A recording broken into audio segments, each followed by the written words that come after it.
Perceiving humanity's physical frailty made them unworthy of the battlefield, the mighty Crixian High Commander Thalvorik arrogantly tried on a human Marine's standard combat armor to prove his point. He collapsed instantly. "It's so heavy," the towering alien gasped, unable to even stand.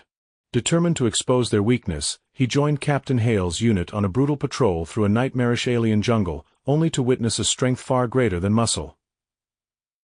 A strength born from unbreakable will and brotherhood that would change him forever. Before we dive deeper into the story, please subscribe.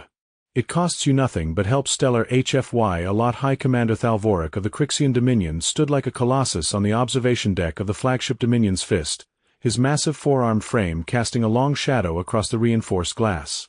At 3 meters tall and over 400 kilograms of rippling muscle sheathed in thick natural exoskeleton, he was the living embodiment of Crixian martial supremacy. His obsidian-black carapace gleamed under the harsh lights, etched with battle scars from 100 conquered worlds. Below, on the humid surface of Epsilon 9, the human contingent moved about their forward operating base like pale, fragile insects preparing for another routine patrol into the nightmare jungles. "Pathetic," Thalvorik rumbled, his deep voice vibrating through his mandibles like grinding tectonic plates. "Look at them, scurrying in their primitive armor. Humanity dares to stand as equals in the galactic theater? Their bodies are weak, their bones brittle, their endurance laughable. One true Crixian warrior could tear through an entire platoon of these softskins without breaking a sweat." His senior aides, Commander Vexcor and Subjugator Thalnix, clicked their mandibles in loyal approval, but their postures betrayed slight nervousness. Challenging the humans so openly on their own turf carried risks, even for someone of Thalvorik's stature. Among the humans stood Captain Marcus Hale, commander of the 7th Terran Marine Expeditionary Unit. Hale was unremarkable by Crixian standards, average height, lean build, a face hardened by years of conflict but lacking any imposing physical presence. Yet there was something in the captain's steady gaze that grated on Thalvorik's nerves. It wasn't fear. It wasn't awe. It was a quiet, unshakable confidence that felt almost like quiet mockery. "High Commander," Hale said evenly, stepping forward with his arms crossed over his tactical vest, "our standard combat equipment is precisely calibrated for human physiology and the extreme demands of this environment. It's not designed for interspecies demonstrations. The Mark 7 exo-assault rig has specific neural interfaces and load-bearing thresholds." Thalvorik's laughter boomed across the deck, harsh and dripping with contempt. "Thresholds? You hide behind your machines because your frail flesh cannot endure real war. I will wear this so-called standard combat armor of yours and march with your unit into that poisonous green abyss you call a patrol route. When I return, carrying twice the burden while your soldiers crawl on their bellies, you will finally understand why the Crixian Dominion claims dominion over lesser species." The air grew thick with tension. Human Marines nearby exchanged uneasy glances, their hands hovering a fraction closer to their sidearms. Sergeant Reyes, a tough, scarred woman with a no-nonsense glare, muttered something under her breath that made Private Kowalski suppress a grin. Captain Hale's expression remained neutral, but his jaw tightened imperceptibly. "As you wish, High Commander," Hale replied calmly. "But I must warn you, the suit's servos and kinetic compensators are tuned for human movement patterns. Forcing it onto a Crixian frame could lead to complications. Complications." Thalvorik snarled, stepping closer until he towered over the human captain. "I fear nothing from your toys, Softskin. This will be an education for your entire species. I will prove that individual might is what matters, not your pathetic reliance on collective weakness." Word of the challenge spread like wildfire through the human base. Marines whispered in the barracks and armory. Some smirked, others looked genuinely concerned. No one doubted the alien's raw power, but forcing him into human gear felt like tempting disaster. The jungle patrol was already a high-risk operation, hostile wildlife, venomous flora, rogue separatist factions, and treacherous terrain that had claimed lives before. In the armory, the tension reached a fever pitch. Technicians worked frantically to fit the Mark 7 suit onto Thalvorik's enormous body. The chest plate strained and groaned. Servo joints screamed in protest as they tried to align with alien limb structures. Power couplings sparked dangerously. Thalvorak stood motionless at first, radiating triumph, but as the final seals locked into place, a strange unease flickered across his mandibles. "See," he growled victoriously. "Even your machines recognize superior." The suit's AI issued a critical overload warning. Gravity assist servos whined, overloaded, and then failed catastrophically. The full crushing weight of the armor, hundreds of kilograms of advanced composite plating, power cells, ammunition, life support systems, and integrated weaponry, slammed down onto the High Commander like the judgment of an angry god. Thalvorak's 4 powerful legs buckled. His massive frame crashed to the reinforced deck with a deafening metallic clang that echoed through the entire armory. Tools scattered. Alarms blared. For the first time in his legendary career, the High Commander of the Crixian 7th Assault Legion lay face down, utterly pinned, struggling even to draw breath. It is so heavy," he rasped, the humiliating words scraping out between his mandibles. The humans stood in stunned silence. Captain Hale knelt beside the fallen giant, his voice professionally calm yet carrying an undercurrent of grim satisfaction. "Welcome to human engineering, High Commander." The jungle awaited. And Thalvorak's pride had just dragged him straight into its jaws. The impact reverberated through the armory like an artillery shell detonation. High Commander Thalvorak, the terror of a dozen battlefields, lay sprawled face down on the cold deck plating, completely immobilized. The Mark 7 exo-assault rig, designed for human endurance rather than brute mass, had become his prison. Hundreds of kilograms of advanced armor pressed down on his proud exoskeleton, crushing the air from his spiracles. His 4 powerful limbs twitched uselessly against the unyielding weight. It is so heavy." The words slipped out before he could stop them, raw and humiliating. Mandibles scraped against the floor as he strained, every muscle fiber burning with the effort. For the first time in his life, raw physical power failed him completely. Stunned silence gripped the armory. Then came the barely suppressed sounds, a cough here, a quiet exhale there. Sergeant Reyes turned her head sharply to hide the smirk threatening to break across her scarred face. Private Kowalski stared wide-eyed, while Lieutenant Park maintained a professional mask, though his knuckles whitened around his datapad. Captain Marcus Hale knelt beside the fallen giant without hesitation. The Mark 7 is engineered for sustained operations under extreme load in hostile environments, he explained in that same calm, measured tone. Its neural feedback systems and kinetic compensators are calibrated exclusively for human physiology. When it detected incompatible movement patterns and structural stress, the safety overrides locked everything down. Your frame triggered a full system collapse. Get this cursed thing off me! Thalvorak roared, his voice distorted by rage and the crushing pressure on his thorax. Shame burned hotter than any plasma wound he had ever received. His aides, Vexcor and Thalmix, stood frozen in mortified silence, unable to meet their commander's gaze. It took 6 Marines, 2 technicians, and a hydraulic assistance rig to finally peel the treacherous armor off the High Commander. When the final chest plate was lifted away, Thalvorak surged upright with a guttural snarl. His breathing was labored, his exoskeleton marred with new stress fractures. The proud warrior who had once shattered enemy lines single-handedly now swayed slightly on his legs. "You dare mock me with your tricks," he bellowed, towering over the humans once more. His mandibles clicked rapidly in fury. "This was sabotage. Your machines were never meant to work on a superior species." Captain Hale rose slowly, meeting the alien's blazing eyes without flinching. "No sabotage, High Commander. Just physics and engineering.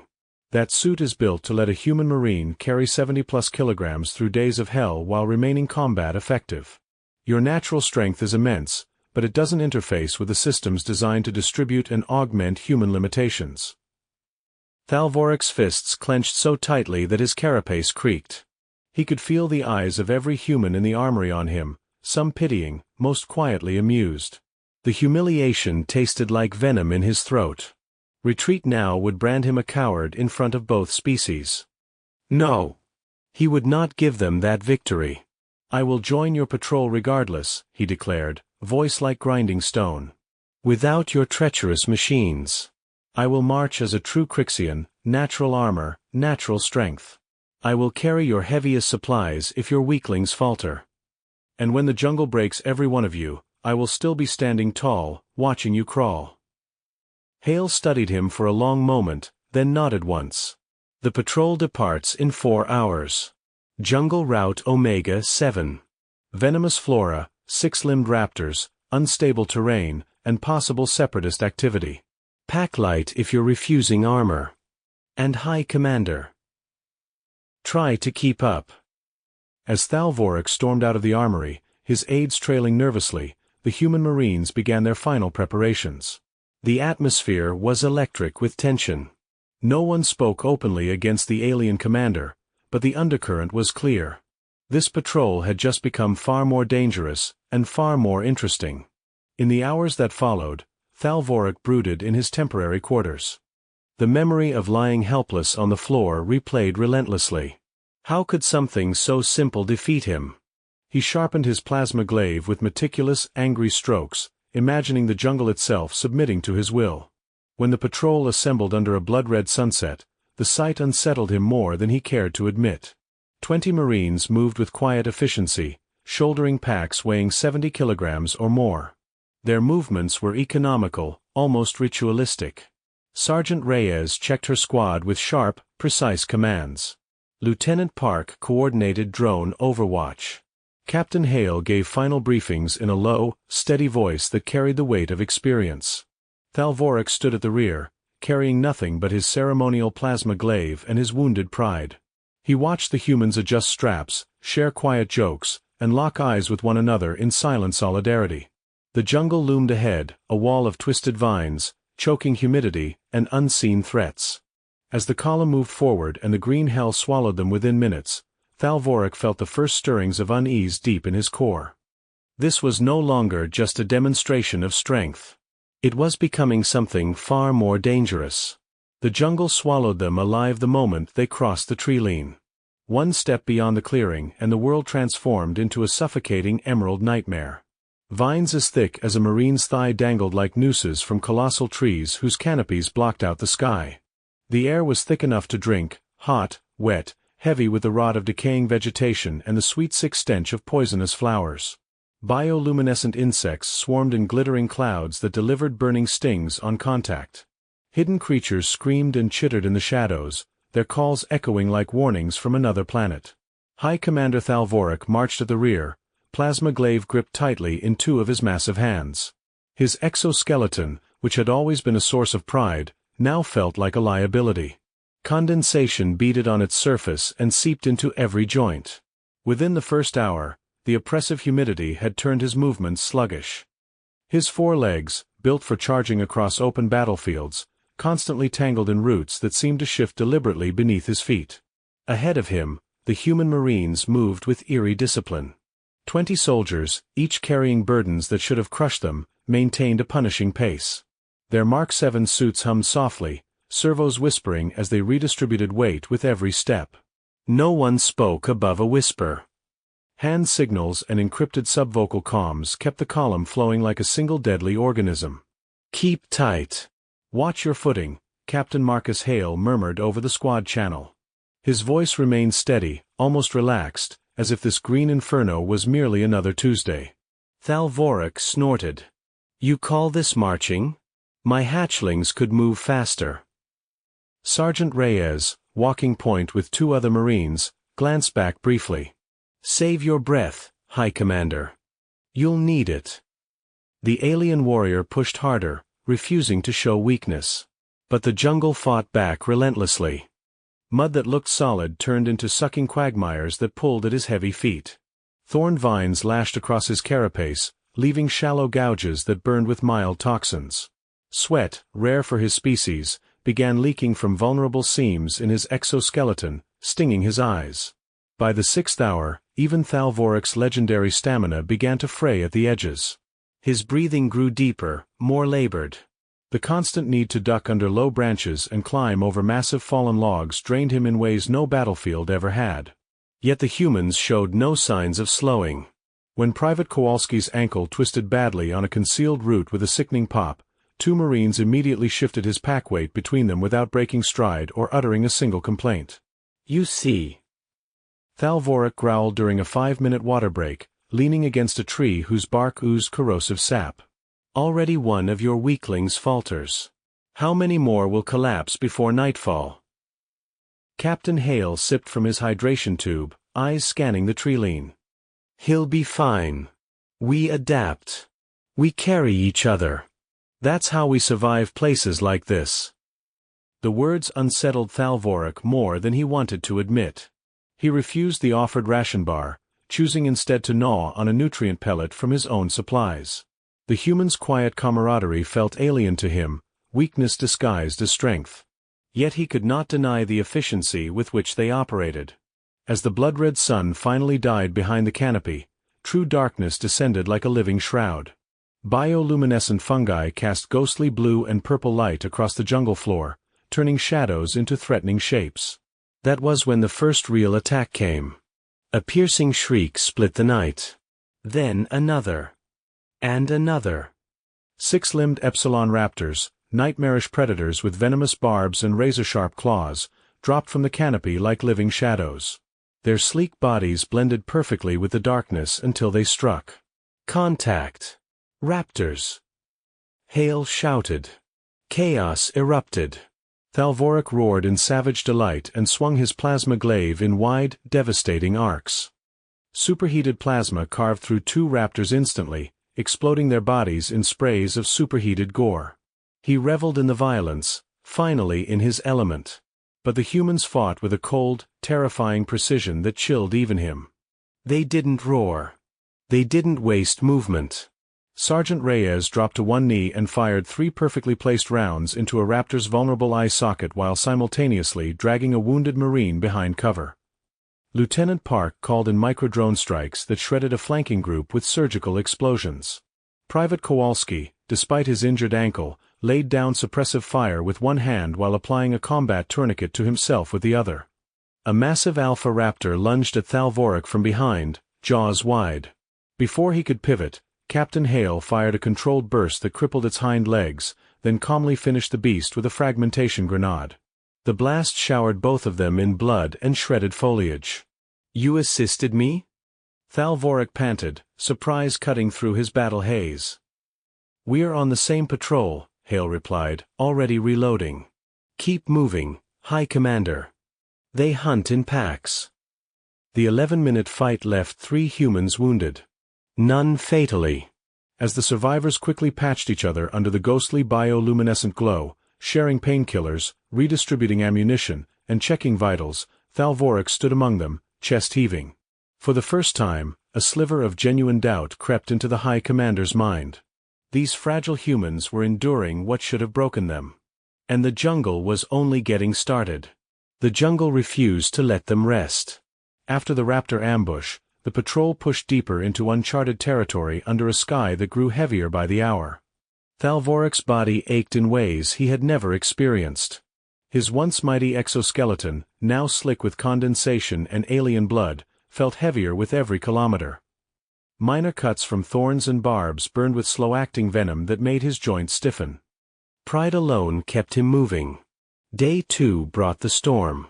It began with distant thunder that rolled like artillery barrages. Then the sky cracked open. Torrential rain hammered the canopy, turning the forest floor into a treacherous river of mud and debris. Visibility dropped to mere meters. Lightning flashes revealed nightmarish silhouettes, larger predators circling the patrol, waiting for weakness. Stay tight. Watch your spacing. Captain Hale ordered, his voice cutting through the roar of rain over comms. Water streamed off his helmet as he helped pull a Marine out of a sudden sinkhole. Thalvorak slipped in the mud, nearly going down. He caught himself on his glaive, but the humiliation burned. These humans, each carrying loads that should have been impossible, continued their relentless pace. When Corporal Ames took a venomous spine through the shoulder from a hidden ambush predator, he barely grunted. 2 Marines immediately took his pack while another applied a field dressing under pouring rain. Ames kept walking, face pale and drawn, but his rifle remained ready. You should have turned back, Thalvorak growled to Hale during a brief pause beneath a massive fallen log that offered scant shelter. Your soldier is compromised. Hale wiped rain from his eyes. He's still combat effective. We don't leave people behind. The High Commander said nothing. His own strength was waning faster than he cared to admit. Every step through the sucking mud felt like wading through wet concrete. His 4 legs, built for power, were poorly suited for this endless balancing act on slippery roots and unstable ground. Fatigue clawed at the edges of his mind. By nightfall on the second day, exhaustion had become a living enemy. The Marines began singing, a low, rhythmic cadence under their breath. It was a simple human work song about carrying impossible weights, about shoulders that never shrugged, about brothers and sisters who refused to break. The sound was haunting in the storm-lashed darkness, rising and falling with the rain. Thalvorak listened despite himself. There was power in that song. Not loud, boastful power. Something quieter. Something unbreakable. He refused their offers of water and rations at first. Only when his vision began to blur did he grudgingly accept a ration bar. It tasted like chalk and chemicals, but it gave him the energy to continue. Then came the real ambush. At false dawn on the third day, as the storm finally began to ease, rogue Crixian separatists allied with local insurgents hit them hard. Plasma fire lit up the trees in brilliant violet streaks. The traitors had chosen the perfect choke point, a narrow ravine where the patrol was forced into single file. Ambush! Lieutenant Park shouted. Chaos exploded. Thalvorak roared and charged forward, plasma glaive blazing. He cut down 2 separatists in a whirlwind of fury, his superior size and strength turning him into a living battering ram. But sustained plasma fire from hidden positions cracked his exoskeleton. Pain lanced through his side as a bolt found a weak joint. Pinned behind a fallen tree, ichor leaking from wounds, Thalvorak realized with dawning horror that he was in real danger of dying here, far from glory, in a muddy ravine because of his own arrogance. He expected the humans to break. To flee. To save themselves. They did the opposite. Captain Hale coordinated a devastating counterattack with ice-cold precision. Reyes, take Alpha Squad left flank through the swamp. Park, drones on those ridge positions. We push them. Sergeant Reyes led her team through waist-deep, predator-infested water without hesitation. They used the environment as a weapon, emerging behind enemy lines like ghosts. Explosions and precise gunfire tore through the separatist positions. Even wounded Marines contributed. Corporal Ames, half delirious from venom, provided covering fire from exposed position, buying the squad precious seconds. A young Marine, barely conscious from a chest wound, pressed his last magazine into a comrade's hand with a weak nod before slipping into unconsciousness. No speeches. No drama. Just quiet, absolute commitment to the whole. Thalvorak watched it all in stunned silence as he fought his way free. These humans were exhausted, bleeding, and outnumbered, yet they fought as one mind, one will. They shared pain. They shared ammunition. They shared the terrible weight of survival without complaint. When the last separatist fell, the surviving Marines immediately turned to their wounded, including the High Commander. Hands that should have been trembling worked efficiently, applying seals to his cracked carapace and administering broad-spectrum antitoxins. Captain Hale approached, offering a canteen with a steady hand. Still think we're weak, High Commander? Thalvorak took the water with a shaking grip. For the first time, he had no answer. The heaviest weight wasn't the armor or the packs. It was the will to keep carrying everything, together. And the humans were still standing. The ravine ran red with blood and ichor as the patrol pushed onward. High Commander Thalvorak limped to the center of the column now, his once mighty exoskeleton fractured in multiple places. Each breath sent sharp pain lancing through his cracked thorax.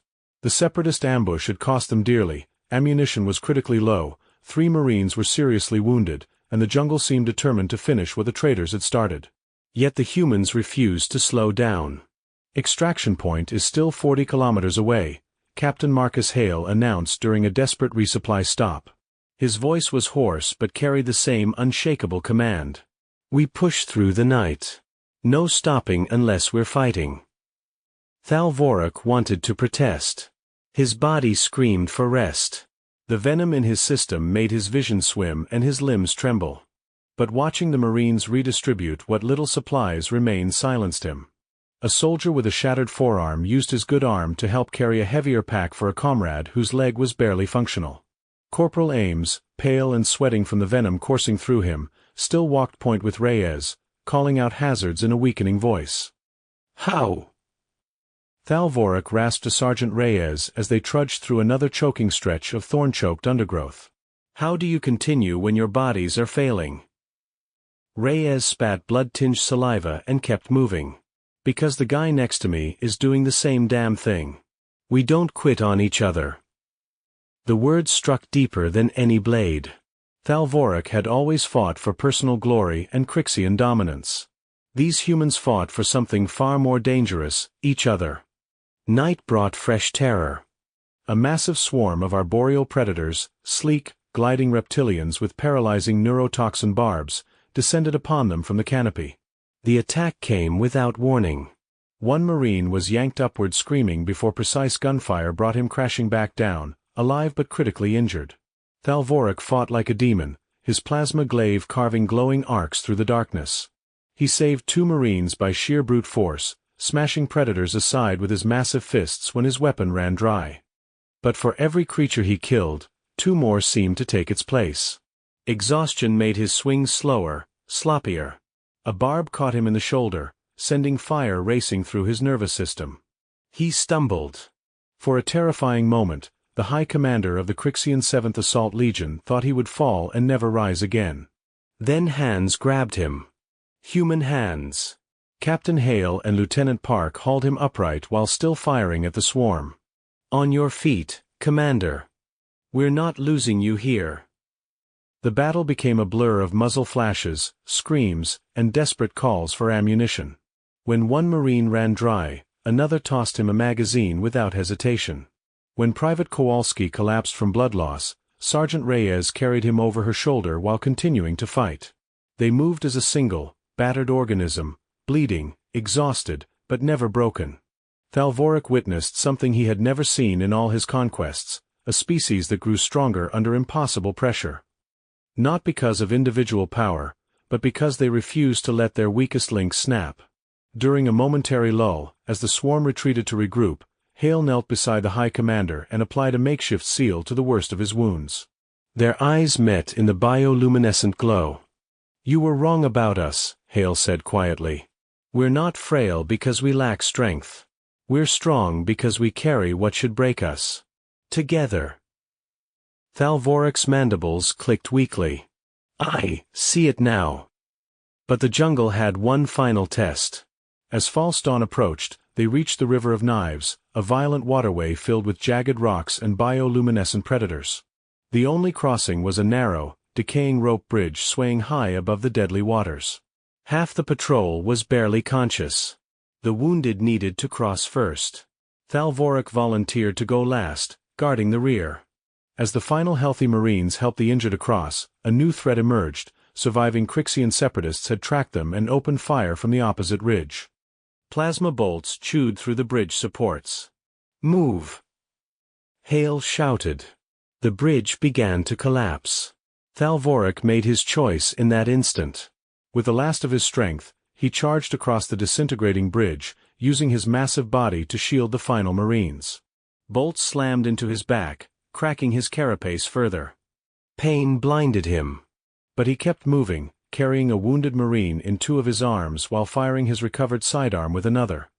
They reached the other side just as the bridge plummeted into the roaring river below. Thalvorak collapsed onto the muddy bank, vision fading. Around him, the surviving humans immediately formed a defensive perimeter. Despite their own critical condition, they began treating his wounds with the same care they gave their own. As darkness threatened to claim him, Thalvorak whispered through the pain, "Your collective will. It is heavier than any armor." Captain Hale gripped his massive shoulder. "And we carry it. Every step. Every fight." The extraction shuttles were close now. But in that blood-soaked moment on the riverbank, Thalvorak finally understood the true meaning of strength. It wasn't the one who could carry the most alone. It was the ones who refused to let any burden fall. The riverbank became a final killing ground. High Commander Thalvorik lay against the mud, his massive frame riddled with plasma burns and venom, as the last desperate wave of Crixian separatists charged across the rocky shallows. The traitors knew this was their final chance to eliminate the patrol, and the embarrassing witness to their betrayal. "Hold the line!" Captain Marcus Hale roared, voice raw with exhaustion. Only 9 Marines remained combat effective. The rest were wounded or unconscious. Ammunition was nearly gone. Yet they formed a tight perimeter around the injured, including Thalvorik, fighting with a ferocity that defied their broken bodies. Sergeant Reyes fired her last magazine in controlled bursts, then switched to her combat knife, stabbing a separatist through a weak joint in his armor. Lieutenant Park directed the final drone swarm, sacrificing the last mechanical eyes for a devastating strike. Private Kowalski, barely conscious, propped himself up on one elbow to provide covering fire with a scavenged pistol. Thalvorik forced himself to rise. Pain screamed through every fracture in his exoskeleton, but he would not die lying down. He grabbed his damaged plasma glaive and stood like a broken monument, shielding 2 wounded Marines with his bulk. When a separatist leader leveled a heavy weapon at Hale, Thalvorik lunged forward with a thunderous roar, slamming into the traitor with the last of his strength. The impact shattered both his remaining glaive and the enemy's chest plate. As the final enemy fell, silence descended, broken only by ragged breathing and the roar of the river of knives. Then came the sound of salvation, the deep thrumming of Terran extraction shuttles cutting through the canopy. The surviving Marines didn't cheer. They simply moved with quiet purpose, lifting their wounded, securing the perimeter until the shuttles touched down. No one was left behind. Not the dying Corporal Ames. Not the barely conscious Lieutenant Park. And not the towering alien who had once mocked them. Strong hands guided Thalvorik onto the ramp of the lead shuttle. Inside, human medics immediately went to work on him alongside their own people. Broad-spectrum antitoxins, sealant foam, and pain blockers were applied without hesitation. Captain Hale sat across from him as the shuttle lifted off, the jungle shrinking beneath them like a defeated beast. For a long time, Thalvorik said nothing. The weight of his shattered pride pressed heavier than any armor ever could. "I was wrong," he finally admitted, his voice a low, broken rumble. "From the beginning. I believed your physical frailty made you unfit for war. I thought your reliance on machines and numbers proved weakness. But I have never witnessed greater strength." Hale leaned back, wincing as a medic treated a deep gash on his side. "Our armor is heavy, High Commander. The jungle is heavier. The enemy, the responsibility, the knowledge that failure means your brothers die. All of it is heavy. But we carry it. Every single day. Not because we're stronger alone, but because we make each other stronger."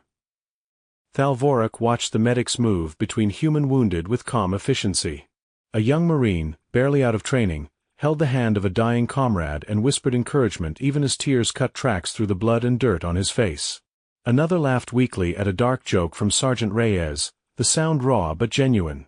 The High Commander's mandibles clicked slowly. "My people conquer through fear and individual might. Yours. You endure. You carry burdens that should shatter you and somehow emerge stronger. Your true power is not in your bodies. It is in that unbreakable collective will." As the shuttle climbed toward the Dominion's fist, Thalvorik felt something fundamental shift inside him. The arrogance that had defined his life lay in ruins on the jungle floor, replaced by a reluctant, hard-earned respect. Back aboard the flagship, the surviving Marines received immediate medical attention. Thalvorik refused priority treatment until every human had been stabilized. When his aides rushed forward in shock at his condition, he waved them away. "Send a full report to High Command," he ordered weakly. "Tell them the humans are not to be underestimated. Their standard combat armor is not their greatest weapon. Their willingness to bear any burden, for each other, is." Later, alone in the observation deck where his journey had begun, Thalvorik stared down at the green hell of Epsilon 9. The jungle looked smaller from orbit, but he knew its true nature now. Captain Hale joined him, still bandaged but standing tall. The species willing to carry the heaviest weight, Thalvorik said quietly, both physically and for each other, is the strongest of all. Hale offered a tired smile and extended his hand. After a moment, Thalvorik took it with one massive claw. Welcome to the reality of humanity, High Commander. As the Dominion's fist prepared to break orbit, Thalvorik understood that he had gone into that jungle to teach a lesson and had instead received the most profound education of his life. Humanity wasn't weak. They simply carried more than anyone else could imagine and refused to drop the weight. Subscribe.